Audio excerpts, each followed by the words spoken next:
Bonsoir à toutes et à tous et bienvenue dans l'émission Customer Tech, votre rendez-vous hebdomadaire consacré au numérique, à l'innovation, à l'entrepreneuriat et au métier du demain. Ici Moustapha Cissé, notre invité de ce soir est un passionné de l'image, de la communication, de la création audiovisuelle. Il s'agit de Lamine Simon Pierre Cissé, plus connu sous le nom de Simon, entrepreneur dans l'audiovisuel et cofondateur de EasyCasa Sénégal, une agence spécialisée dans la communication et la production audiovisuelle. Simon est titulaire d'une licence en communication des entreprises obtenue à Etika Dakar avant de spécialiser dans les métiers audiovisuels et du cinéma au centre Zik Vision. Son parcours l'a conduit à collaborer avec la RTS 4, le groupe Média du Sud et Génération FM où il développe une solide expertise en montage vidéo, en production audiovisuelle et en communication. Aujourd'hui, à travers EasyCasa Sénégal, il accompagne les entreprises, les institutions, les entrepreneurs dans la réalisation de projets audiovisuels innovants et à fort impact. Avec lui, nous allons échanger autour d'un sujet d'actualité, entreprendre dans l'audiovisuel à l'ère de l'intelligence artificielle. Quelle opportunité pour la jeunesse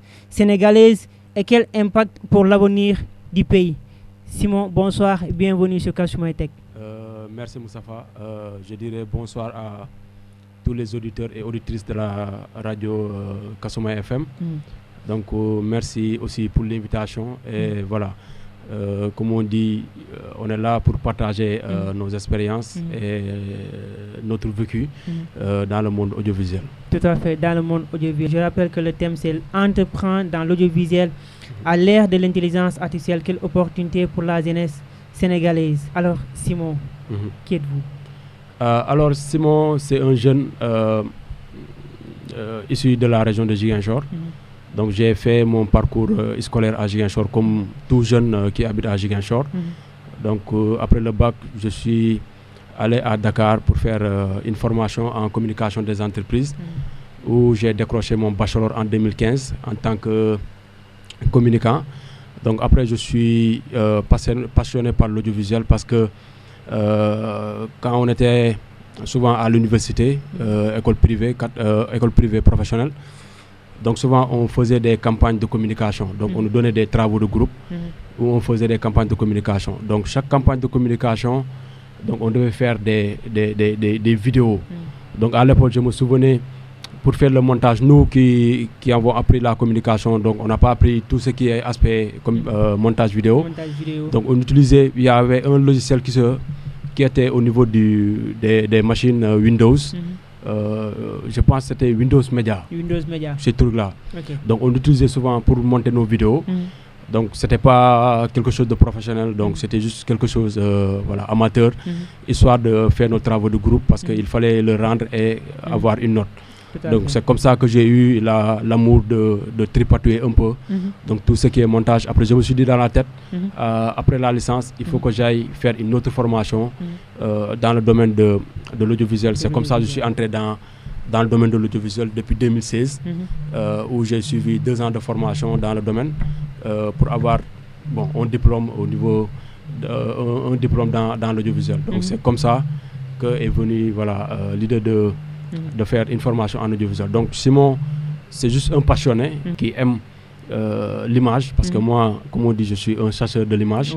Donc souvent quand je vois une très belle image, je le prends soit en vidéo ou en photo.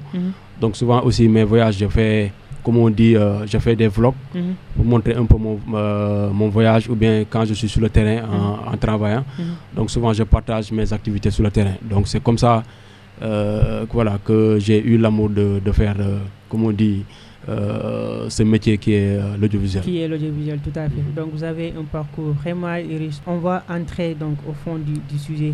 Donc comment le secteur audiovisuel a-t-il évolué ces dernières années? Vous avez vécu des années 2000, 2002, 2010 jusqu'à 2024. Comment voyez-vous donc l'évolution de l'audiovisuel? Alors l'audiovisuel a beaucoup évolué, sincèrement, parce que nous à l'époque, souvent quand on discute avec nos aînés, ils nous disent que nous à l'époque, c'était des caméras bêta, des caméras cassettes. Donc moi j'ai eu la chance quand même de filmer avec des caméras cassettes. Donc ce sont des caméras, je peux dire, à l'époque qui étaient sur le marché. Donc c'était des caméras cassettes où souvent, après avoir filmé par exemple des vidéos, souvent tu rencontres des problèmes de drop. Donc on l'appelle drop. Donc tu peux filmer 30 minutes, 35 minutes, après tu perds les 2 minutes, 3 minutes parce que ça fait du drop à l'intérieur. Okay, donc moi j'ai eu la chance de filmer avec des caméras cassettes. Mais après, nous, à notre époque, on a eu la chance aussi de faire la transition entre l'analogie vers le numérique.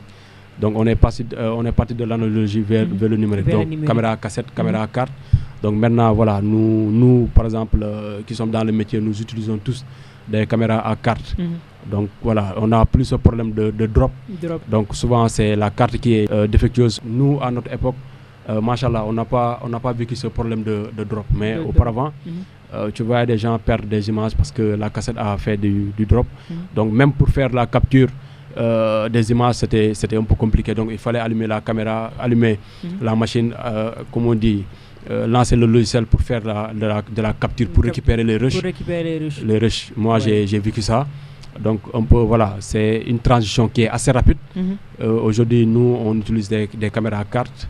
Donc je peux dire que l'audiovisuel a beaucoup évolué. Franchement, a beaucoup évolué. L'audiovisuel a beaucoup évolué, d'autant plus qu'aujourd'hui, avec les derniers outils de caméra, donc c'est très facile à filmer, mais juste les images sont de très bonne qualité. Alors, quels sont aujourd'hui les métiers les plus demandés dans l'audiovisuel? Alors, moi, je dirais les métiers les plus demandés, c'est que tu sois un cadreur, donc un caméraman, un monteur aussi. On demande beaucoup ces genres de métiers.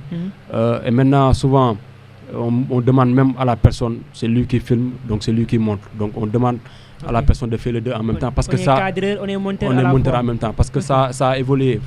Parce que si tu as, par exemple, les compétences de filmer, c'est bien. Mais après, si tu as des rushs à monter, qui va le monter pour toi? Donc tu es obligé de chercher quelqu'un d'autre pour le faire à ta place. Mieux vaut avoir les deux compétences qui te permettront de, comment dirais-je, de faire les deux en même temps, de pouvoir filmer et de faire le montage qui te convient selon toi. Donc aujourd'hui, ce sont des métiers que les gens demandent. Mais comme on dit, l'audiovisuel aussi a évolué. Donc on demande aussi même des compétences au-delà de savoir faire monter des vidéos ou bien filmer. Maintenant, on demande, même si la personne peut faire des affiches et tout, avec utiliser par exemple soit Canva ou bien Photoshop pour faire des affiches. Parce que, comme on dit, aujourd'hui, les cahiers de charges, selon les entreprises, ça bouge.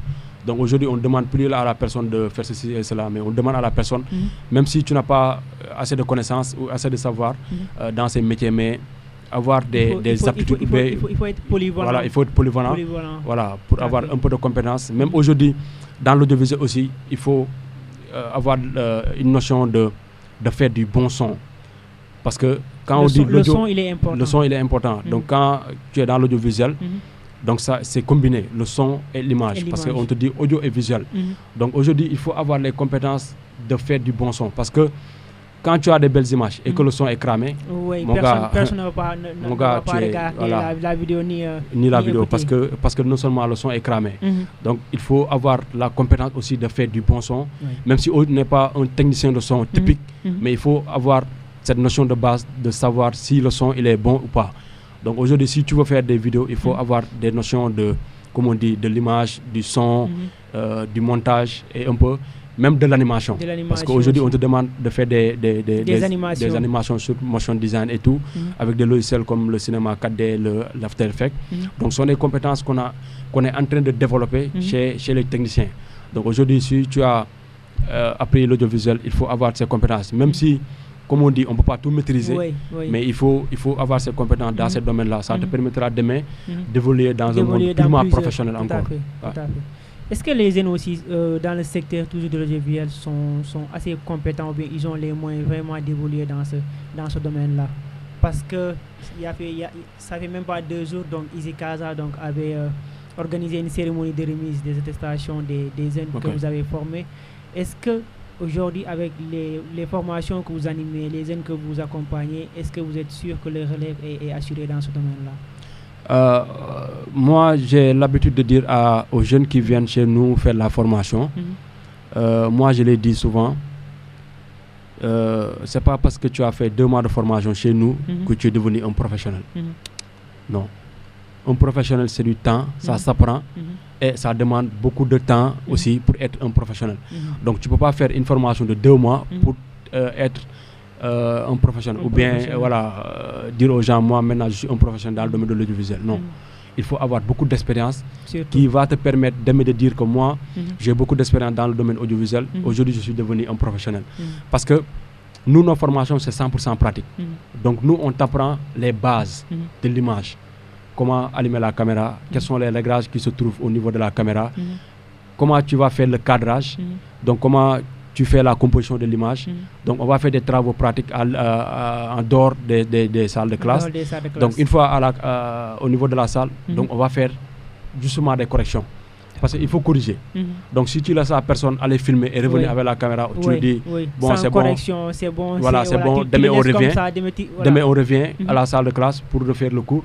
Donc, moi, à chaque fois, quand on va sur le terrain, en revenant à la salle de classe, on va corriger les images. On va corriger les images les unes des autres.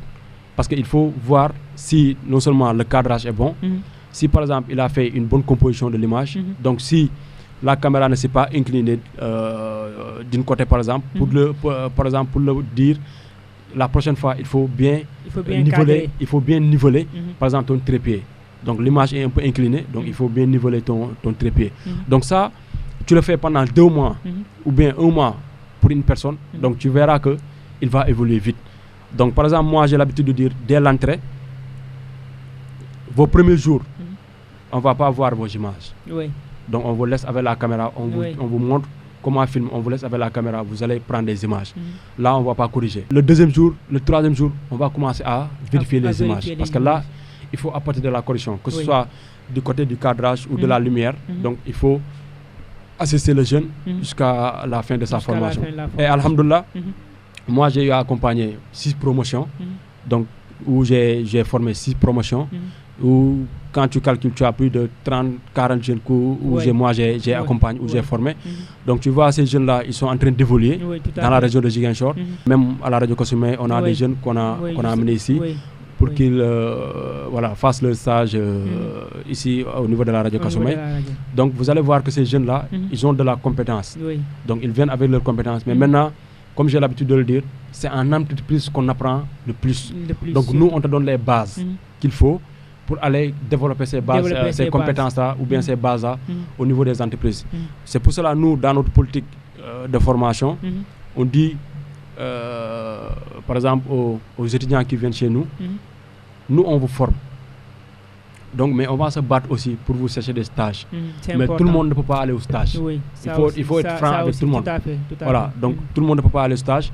Mais maintenant, quand il y a des opportunités de stage, on demande aux jeunes quels sont les jeunes qui sont disponibles à faire le stage. Donc, il faut demander dans le groupe quels sont les jeunes qui sont disponibles. Il y a d'autres qui te disent que moi, pour cette période, je ne suis pas disponible.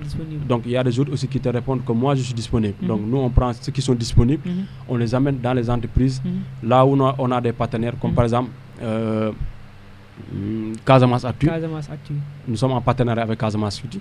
Donc, il y a des jeunes aussi qui font leur stage au niveau de Casamance Actu. Donc, il y a des jeunes aussi qui sont au niveau de la radio Kasumé. Donc, chez nous, c'est notre politique, c'est de te former.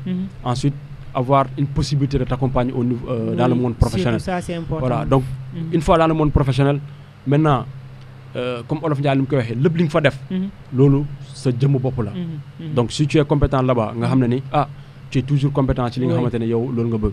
Et puis souvent li may gën a wax jeunes yi moom mooy quand tu fais un métier, il faut avoir l'amour de ce métier-là. C'est important. C'est très important. C'est très important. Parce que sinon quand tu viens par exemple pour faire du business là, mon gars, tu vas pas durer dans ce métier-là. Tu vas pas t'en sortir. Tu vas pas durer parce que en réalité, dès le début, tu n'as pas assez d'expérience. Personne ne te connaît. Qui va te confier des marchés de millions? Personne. Personne, ça c'est sûr. Personne ne va même le gars qui viendra te confier des marchés, il va commencer avec toi, disons, boy, j'ai 30 000, j'ai 50 000. Il va tester ta connaissance. En réalité, est-ce que tu es un bon technicien? Est-ce que tu maîtrises réellement? Est-ce que tu maîtrises réellement? Maintenant, si tu lui donnes un bon rendu, il dira que non, le gars il est bon, donc je le maintiens. Prochaine fois, tu verras que c'est lui-même qui va augmenter le prix du marché.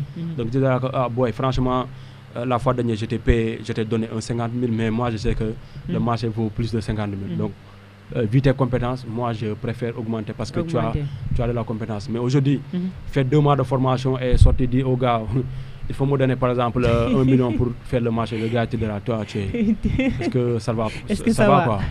En réalité, est-ce que ça va? Ça, c'est important aussi. Donc, former, accompagner. Non seulement la personne va apprendre, va avoir les bases, mais il n'aura pas donc l'aspect pratique. D'où dans le monde de l'audiovisuel, donc la pratique, il est hyper important. Il faut toujours accompagner les jeunes que vous avez formés. Et par rapport à ça, il faut dire qu'aujourd'hui, les jeunes de Ziguinchor aiment le métier de l'audiovisuel, pour dire vrai. Pour dire vrai, les jeunes de Ziguinchor, ils aiment le métier de l'audiovisuel parce que moi, souvent, je reçois des messages, des appels, que ce soit au niveau de mes réseaux sociaux ou bien sur WhatsApp. Quelqu'un qui me dit, j'ai vu tes vidéos par rapport à ça, moi, j'aimerais faire une formation, par exemple, dans l'audiovisuel. Ma première question est que je pose à la personne, pourquoi tu choisis ce métier? Il faut poser une question. C'est important. Parce que quand tu poses la question, pourquoi tu choisis ce métier, en réalité, ça te permet de savoir si la personne est motivée ou pas. Parce que la personne peut dire que moi, parce que tu fais des vidéos, tu sors, tu fais des vidéos. Voilà, je vois les vidéos. Parce que je te vois, tu voyages partout. Voilà, tu voyages un peu partout. Il croit que voilà, c'est facile. Donc tu lui poses la question pourquoi tu veux faire ce métier. Pourquoi tu veux être un technicien ou une technicienne. Donc tu lui laisses le temps de réfléchir. Donc il te dira que moi, par exemple, j'ai aimé ce métier parce qu'il y a ça et ça et ça. Mais quelqu'un aussi te répond, tu sais que lui, il est venu par tendance. Donc ce gars-là, tu sais qu'il ne va pas durer dans ce métier-là. Parce que c'est un métier très, très, très, très endurant. Il faut avoir beaucoup d'endurance et beaucoup de motivation. Très exigeant même. Très exigeant. Très exigeant. Très exigeant. Alors, on va évoquer notre troisième partie, l'intelligence artificielle et la création audiovisuelle. Comment l'intelligence artificielle transforme-t-elle les métiers d'audiovisuel aujourd'hui? Aujourd'hui, bon, c'est un débat qui se pousse partout, hein, que ce soit en Afrique, en Europe ou aux États-Unis, un peu partout. Donc aujourd'hui, on est en train de voir l'avènement de l'intelligence artificielle. Donc comme on dit, c'est quelque chose qui a été créé par l'homme pour faciliter la tâche de l'homme.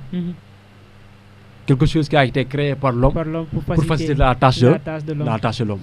Parce qu'en réalité, pour utiliser les intelligences artificielles, c'est l'homme qui utilise l'intelligence artificielle. Ces intelligences artificielles-là. Donc c'est l'homme qui demande à l'intelligence artificielle, moi je veux ça et ça et ça et ça, pour que tu me le fasses. Donc je dirais que, comme je l'ai dit, on l'a créé pour l'homme. Mais maintenant, l'intelligence artificielle est en train de révolutionner la consommation du contenu même. Tu vois? Même aujourd'hui, au niveau des matériels, au niveau des matériaux, par exemple, audiovisuels, tu verras que, comme on dit, on intègre l'intelligence artificielle dans les nouveaux boîtiers. D'accord. Tu vois? On intègre l'intelligence artificielle dans les nouveaux boîtiers. Pourquoi on le fait? C'est pour un peu aider, par exemple, à l'utilisateur d'avoir accès à certains réglages, par exemple, qui va lui permettre de ne pas prendre beaucoup de temps. Donc c'est l'intelligence artificielle qui va réagir directement avec toi quand tu travailles avec le boîtier. Mais maintenant, est-ce que par exemple, être un bon technicien, tu vas continuer à utiliser par exemple l'intelligence artificielle dans ton boîtier pour qu'il travaille pour toi? Donc souvent, c'est comme quand tu travailles avec un mode automatique qui est souvent un mode pour les paresseux. Moi, je le considère comme un mode pour les paresseux. Parce que pour être un bon technicien, il faut savoir utiliser les modes manuels. De faire tes propres réglages. Et voilà, ça te permettra de voir l'image en temps réel. Donc si tu utilises par exemple les modes automatiques, c'est l'appareil qui agit. Hein. C'est l'appareil qui agit. Voilà. C'est toi, juste tu es là, c'est comme une bougie. Donc on t'allume, tu s'allumes. Donc c'est bon, ça continue à s'allumer. Mais aujourd'hui, moi je dirais, l'intelligence artificielle, franchement, c'est une bonne chose. Mais est-ce que vous utilisez ces outils-là? Quels sont les outils que vous utilisez quand vous faites non seulement la formation, montage vidéo? Est-ce qu'il y a des outils que vous utilisez qui sont spécifiques par rapport à ça? Par exemple, pour les montages vidéo, par exemple, nous on travaille sur par exemple Premiere Pro. Donc on travaille sur Premiere Pro le plus souvent parce que je ne dirais pas que par exemple tout ce qui tourne autour de Filmora n'est pas bon, mais nous on travaille sur par exemple Premiere Pro. Parce que souvent les étudiants que nous recevons, ils n'ont pas assez de moyens par exemple pour acheter les machines MacBook. Donc c'est Premiere Pro qui est plus accessible parce que quand tu as par exemple un Mac et que par exemple les étudiants que tu formes, ils ont des machines par exemple Windows, tu es obligé de revenir sur Premiere Pro parce qu'ils ne peuvent pas prendre tout ce qui est Final Cut et tout. Donc nous on travaille plus sur Premiere Pro. Les dernières mises à jour, ils ont commencé à intégrer la version IA dans les logiciels. Dans les logiciels. Tu vois, auparavant, tu prenais des temps pour faire le montage et tout. Mais aujourd'hui, par exemple, il y a une extension qu'on appelle AutoCut qui est même souvent disponible. Mais c'est pas gratuit parce que souvent on te propose. C'est payant quoi. Donc c'est un peu payant. Donc AutoCut, c'est une extension que tu peux installer dans Premiere Pro. Donc c'est une intelligence artificielle que tu peux demander de te faire le montage en AutoCut. C'est pour ça qu'on te dit AutoCut. Tu écris juste le prompt, ce que tu veux faire par exemple, ou ce que tu veux que ça coupe. Tu écris le prompt, tu tapes, tu t'assois comme ça là. Tu laisses comme ça, avec, il est en train de faire voilà. Même une émission avec 2 caméras même par exemple une émission avec 2 ou 3 caméras, une émission par exemple d'1 heure de temps, tu lances le prompt et tu fais, comme on dit, tu mets l'entrée, tu vois que c'est lui-même qui va travailler à ta place. Donc c'est lui qui va faire le cut à ta place. Auparavant ça n'existe pas. Auparavant, quand tu as une émission d'1 heure de temps, mon gars, tu t'assois 1 heure de temps pour le faire. Plus même 1 heure de temps. Donc ça dépend de la rapidité de la personne. Donc ça te demande maximum 1 heure 30, 2 heures de temps pour finir l'émission. Mais maintenant, avec ces extensions qui sont des extensions intelligence artificielle, donc ça te permet de travailler rapidement. Aujourd'hui, par exemple, même ceux qui ont l'habitude aussi d'utiliser par exemple CapCut, aujourd'hui dans CapCut aussi, on a intégré une intelligence artificielle IA. Donc tu lances par exemple le prompt, donc c'est une petite touche qui s'affiche en haut. Donc si tu as une vidéo par exemple des interviews à monter, il faut mettre l'interview, après tu vas au niveau de l'intelligence artificielle, tu tapes juste le prompt, fais-moi ça et ça et ça, coupe-moi pour moi par exemple les moments de silence. Tu lances le prompt, tu tapes, tu laisses le téléphone avec la connexion. Il te fait le montage automatiquement. Il te coupe les moments de silence. Des fois même tu lui demandes ajoute-moi des transitions. En même temps tu fais le cut. Par exemple des moments de silence, ajoute-moi une transition. Tu verras que c'est lui-même qui va faire toutes ces transitions là. Toutes ces transitions là. Il va couper, il va mettre des transitions. Donc il va agir directement. Donc regarde cette rapidité, auparavant ça n'existait pas. Oui, ça n'existait pas. Donc ce qui veut dire que l'IA est venue pour, comme on dit, pour faciliter un peu la tâche, par exemple dans le monde audiovisuel. Mais l'IA, pour moi, pour l'instant, ne peut pas remplacer la créativité humaine. Parlons des conséquences avant de parler de la créativité de pour moi, les conséquences, ça rendra d'abord l'homme paresseux. Parce que si c'est l'intelligence qui va tout faire, là tu deviendras paresseux. Imagine, je suis devant ma machine, je lance AutoCut, je lui dis fais-moi ceci, fais-moi cela, je reste là. Est-ce que je suis en train de travailler? Non. Qui travaille pour moi? C'est l'IA qui travaille. C'est l'IA qui travaille pour moi. Donc je commence à avoir de la paresse. Donc ça, pour moi, c'est une conséquence qui est en train, comment on dit, d'agir, de s'installer petit à petit chez les techniciens. Mais néanmoins, comme on dit, chaque fois qu'il y a une conséquence, donc ça aide l'autre côté aussi. Tout à fait, oui. Chaque révolution, il y a des conséquences, il y a des cours, il y a des conséquences, et il y a des nouveaux métiers aussi qui naissent. Est-ce que dans ce cadre-là, on peut dire que vraiment le métier du monteur est vraiment menacé? Parce qu'on voit à certains, ils n'ont pas de base, pour faire de bons montages, mais à travers des outils comme les IA, ils peuvent faire de très bons montages. Oui, c'est ça, parce que, comme on dit, aujourd'hui, que ce soit l'infographe, que ce soit le monteur vidéo, tout le monde est menacé. Oui. Moi, je te dirais les choses telles qu'elles sont. Aujourd'hui, tout le monde est menacé. Que ce soit nous, techniciens, que ce soit les infographistes, tout le monde est menacé. Tout le monde est menacé. Actuellement, par exemple, ceux qui sont dans le domaine infographique, tu verras que aujourd'hui, il y a des affiches qu'on voit un peu partout. Et ces affiches, ça ressemble. Quand tu vois souvent des affiches venant des intelligences artificielles, tu le sais nettement. Tu sais que ça là, ça vient de ChatGPT ou de Gemini. Oui. Comme je le dis, en fait, au niveau des cellules de com, souvent il y a des gens qui n'ont pas cette compétence de faire des affiches, par exemple, pour une autorité, que ce soit pour un ministre, par exemple pour un député. Donc souvent, comme maintenant on les a dit que sur ChatGPT, il faut juste écrire le prompt. Et puis les gars, ils écrivent mal le prompt. Oui, ils ne comprennent pas. Ils ne comprennent pas. Comment prompter. Ça c'est important aussi. Parce que, par exemple, aujourd'hui, quand tu as la base de l'infographie, tu connais l'infographie, donc tu peux faire une prompt. C'est parce que tu connais les bases. Tu demandes même par exemple, à ChatGPT, les bases qui sont au niveau de, par exemple, de Photoshop. Fais-moi, par exemple, des masques de fiches. Donc, tu sais que toi, tu maîtrises le logiciel. Mais aujourd'hui, quelqu'un qui ne maîtrise pas, il ne sait absolument rien. Il va ouvrir ChatGPT, il va écrire juste ChatGPT, il va mettre les photos, par exemple, du ministre, il va donner une date, il va dire à ChatGPT, fais-moi une affiche pour le ministre. Point barre. Donc il est là, pendant quelques secondes, il attend que ChatGPT lui rende le travail. Oui. Donc lui, par exemple, de son côté, comme on dit, il s'en fiche un peu de ce que ChatGPT lui rend comme travail. Lui, c'est l'essentiel. C'est d'avoir une visuelle. C'est d'avoir une visuelle qu'il va partager un peu partout avec ses militants ou bien avec les gens avec qui, avec ses collaborateurs, par exemple. Oui. Mais maintenant, par exemple, pour avoir une bonne chose, il faut donner ça à un spécialiste. Il y a des spécialistes qui sont spécialisés dans l'infographie. Et même, ironie du sort, des fois tu vois quelqu'un qui t'envoie un truc, il te dit que moi je veux l'imprimer, par exemple sur 3 mètres, sur 1 mètre. Ça veut dire qu'il va sur ChatGPT, il te fait par exemple un design, il t'envoie ça, il te dit que moi j'aimerais l'imprimer. Tu dis, tu aimerais l'imprimer sur quel support? Il te dit que si j'ai un 3 mètres sur 1 mètre, ça va. Ils ne savent même pas, ils ne maîtrisent même pas les bases. Moi, ma première réponse, je le dis, ça, tu l'imprimes chez un imprimeur, tu perds de la qualité. Parce que tous les supports qui vont chez un imprimeur, il a des règles à suivre. Par exemple, quand tu vas dans le domaine de la vidéo aussi, bon, il y a des gens qui font d'excellentes choses au niveau de l'intelligence artificielle. Il faut oser le dire. Aujourd'hui, on a vu le clip de Doundouguis Thiaroye 44. C'est fait sur l'intelligence artificielle de A à Z. Donc ici aussi à Ziguinchor, il y a un jeune même rappeur, Public Style, qui est en train de développer un projet avec l'IA.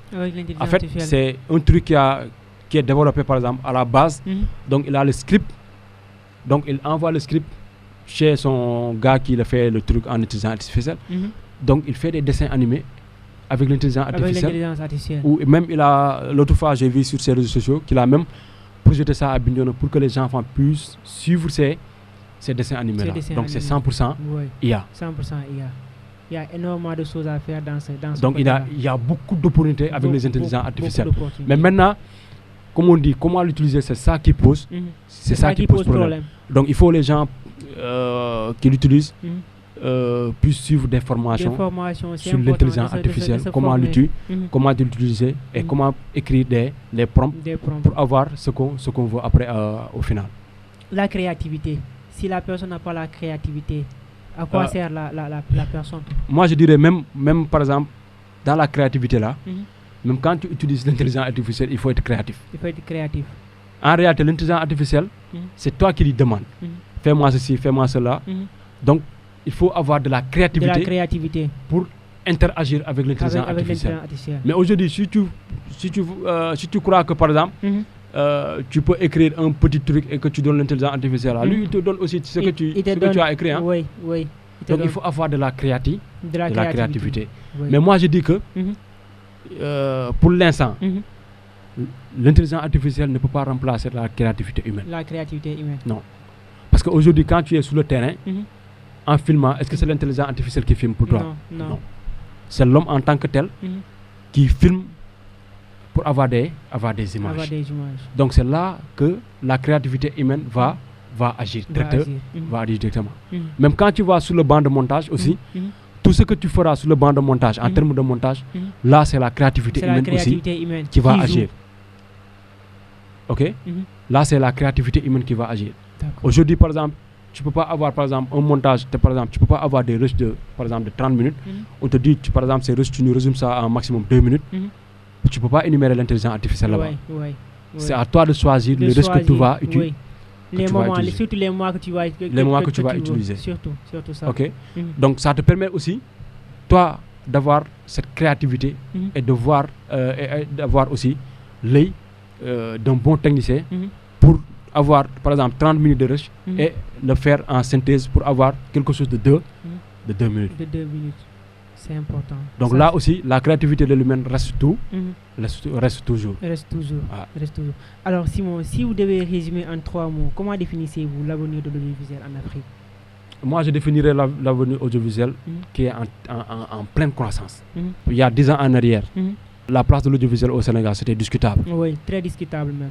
Mais aujourd'hui, l'audiovisuel au Sénégal, il est au cœur. Il est au cœur, il a sa place. Dans toutes les directions, par exemple, que ce soit des directions ministérielles ou bien, par exemple, des choses qui sont régionales. Oui. Donc, tu verras des techniciens audiovisuels à l'intérieur de l'équipe. Tu ne peux pas dire aujourd'hui que moi, l'image, je veux m'en passer. Jamais. Oui. Aujourd'hui, quand tu es dans une boîte, tu as besoin de l'image pour tes contenus. Oui. Tu as besoin d'avoir des bonnes photos pour alimenter tes réseaux sociaux. Donc aujourd'hui, je dirais que l'audiovisuel est en pleine croissance au niveau du Sénégal, même en Afrique. Même en Afrique, d'accord. Donc peut-être que le Sénégal est un peu en retard, par exemple, par rapport au Nigeria et tout. Donc nous, par exemple, qui avons l'habitude, par exemple, au temps passé de suivre tout ce qui est chaîne Nollywood, les images de Nollywood auparavant. Même tu sais, même les auditeurs et les auditrices qui suivent par exemple Nollywood, tu as l'impression que des fois la personne a utilisé son téléphone pour faire filmer, le film. Pour filmer, oui.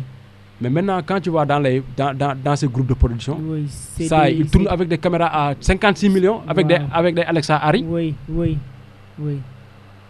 Quand tu vas par exemple, quand tu as l'habitude de suivre les making-of, par exemple, des films nigériens, mais quand même, quand tu vois leur matos, tu te dis que... Oui, surtout leur plateau de tournage. Le plateau de tournage, mais tu te dis que les gars là, ils sont assez développés par rapport au Sénégal.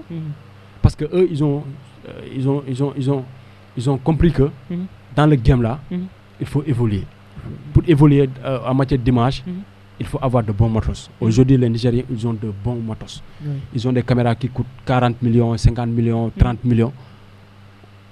Mais même au Sénégal aussi, ils sont en train de révolutionner, par exemple, de révolutionner leur matériel de tournage.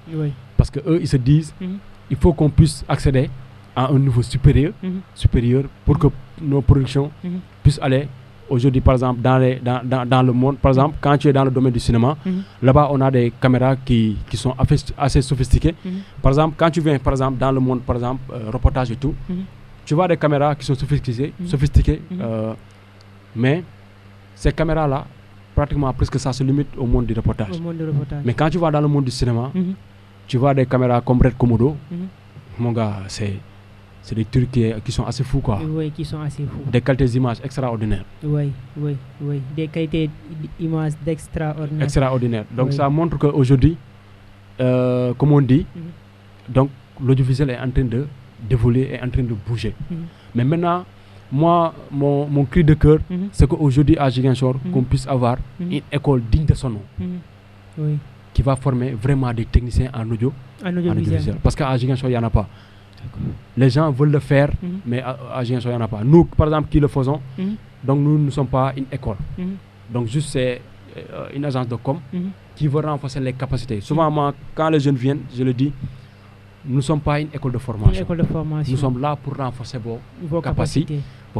Mais si vous voulez faire des formations à longue durée, donc il faut aller voir des écoles de formation. Donc mon cri de cœur aujourd'hui à Ziguinchor, c'est d'avoir des écoles de formation dignes de son nom, qui sont capables de former des bons techniciens pour que demain qu'on puisse avoir notre place dans l'audiovisuel au niveau du Sénégal. Moi, c'est mon principal cri de cœur.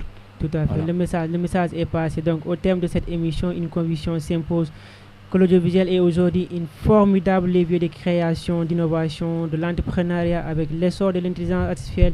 Les outils évoluent rapidement, mais la créativité, la vision et la capacité à raconter des histoires authentiques restent les véritables leviers de moteur de réussite. Le parcours de Lamine Simon Pierre illustre parfaitement qu'il est possible de bâtir une carrière solide et de créer une entreprise capable d'accompagner la transformation de la communication au Sénégal.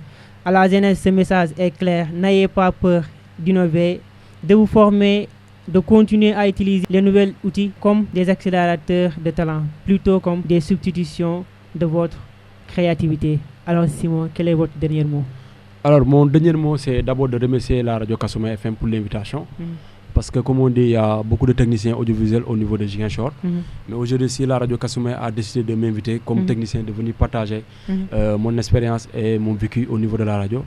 Donc, je dirais que c'est une chance pour moi, mais aussi, je dirais à la radio Kasumé, merci. Et vous êtes en train de faire de belles choses par rapport à votre émission Tech. Parce qu'aujourd'hui, le monde a besoin de ça, de partager les expériences. Parce que chacun avec son expérience, chacun avec ses vécus. Donc ça permet, si on partage nos expériences avec les autres, donc ça permet aussi aux autres de pouvoir retenir, même si c'est 1% de ce qu'on a dit ici. Donc remercier aussi des collègues avec qui nous sommes ensemble depuis des années. Donc comme on dit, le dernier mot c'est souvent un peu compliqué de le dire. Donc di ñaan yàlla ñëpp ñi nga xamante ne ñi ngi yëngu ci wàllum audiovisuel yàlla defal leen tawfeex aussi ñu amal mu may leen carrière bu sore 20 ans 30 ans ci li nga xamante ne moom mooy audiovisuel. Donc man loolu mooy sama dernier mot ci émission. Merci beaucoup chers auditeurs, merci d'avoir suivi cette nouvelle émission de Kasumé Tech. Nos remerciements vont à notre invité Lamine Simon Pierre Cissé pour la qualité de ses analyses et le partage de son expérience, ainsi que notre chroniqueur aujourd'hui qui n'est pas là avec nous, Salif. On te dit bonsoir et reviens-nous très, très vite. Nous sommes convaincus que l'innovation, la créativité et l'entrepreneuriat constituent les piliers du Sénégal de demain, en mettant en lumière les parcours de femmes, des hommes comme Simon Pierre Cissé qui inspirent, qui transforment leurs idées en projets concrets. Ici Moustapha Cissé, merci pour votre fidélité. Rendez-vous jeudi prochain sur la 107.0 avec une nouvelle émission de Kasumé Tech, le rendez-vous des passionnés de technologie, d'innovation, de l'entrepreneuriat.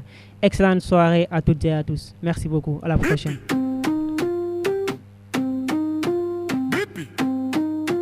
Kasumé Tech. Kasumé Tech.